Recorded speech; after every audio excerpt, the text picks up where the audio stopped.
Magandang gabi po, Luzon, Visayas at Mindanao. 41 ang natukoy na close contact ng lalaking naunang nagpositibo sa Mpox o dating monkeypox. Ang iba nakasalamuha sa isang derma clinic habang ang karamihan ay sa isang spa sa Quezon City na walang kaukulang permit.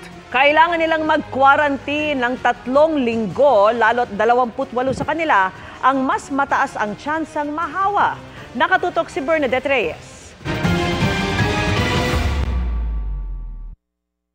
Tukoy o na-contact trace na ang mga nakasalamuha ng 33 anyos na lalaking nakumpirmang may Mpox. Sa Quezon City, 41 close contacts niya ang minomonitor ng City Hall. Kahit kasi hindi siya taga Quezon City, nagpunta naman siya sa 2 establishmento sa lungsod matapos magkalagnat nitong August 8. August 11 na nagpunta ang pasyente sa isang spa sa E. Rodriguez Avenue para umano magpamasahe. August 15 naman na nagpatingin siya sa isang dermatology clinic sa lungsod. Sa assessment ng doktor, nakitaan din ng pasyente ng skin lesions sa mukha, braso, likod at iba pang bahagi ng kanyang katawan. Noong linggo, lumabas na positive ang specimen at positive siya for Mpox.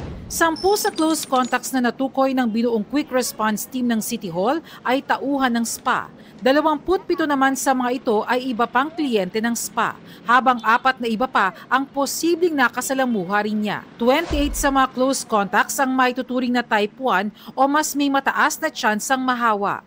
Naka-quarantine na sila hanggang September 1. Ang mga critical doon yung type 1 na close contact. Ito yung masahista na nag-handle doon sa pasyente.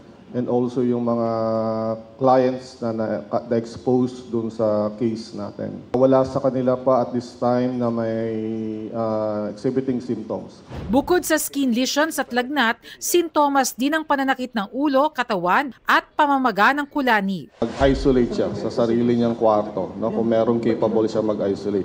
Kailangan niyang hindi makisalamuha, gumamit ng mga dapat gamitin ng mga around the family kasi pwede itong matransmit, no, yung kanyang mga linen, etc., yung mga towels, etc. Hindi yun dapat pinapagamit. No? Based dun sa history ng pasyente, ay high risk yung pasyente kasi marami siyang multiple sexual partner. No? So yun yung isa. So kasi kailangan to na intimate close contact, prolonged intimate close contact para ka mahawa. Ipinasara na ang spang pinuntahan ng pasyente dahil expired na ang mayor's permit at wala ring sanitary permit, environmental clearance at fire inspection certificate. Ibig sabihin, illegal. Ayon sa Quezon City Epidemiology and Surveillance Unit, araw-araw minomonitor ang kondisyon ng mga close contacts ng pasyente. Mahalaga raw ma-detect kung may mga magkakaroon ng sintomas para ma-isolate at maiwasan ang pagkalat ng Mpox. Inutusan na rin ng Pangulo ang mga ahensya ng gobyerno na mag-monitoring sa mga lugar at mga taong vulnerable sa sakit, kabilang ang mga immunocompromised.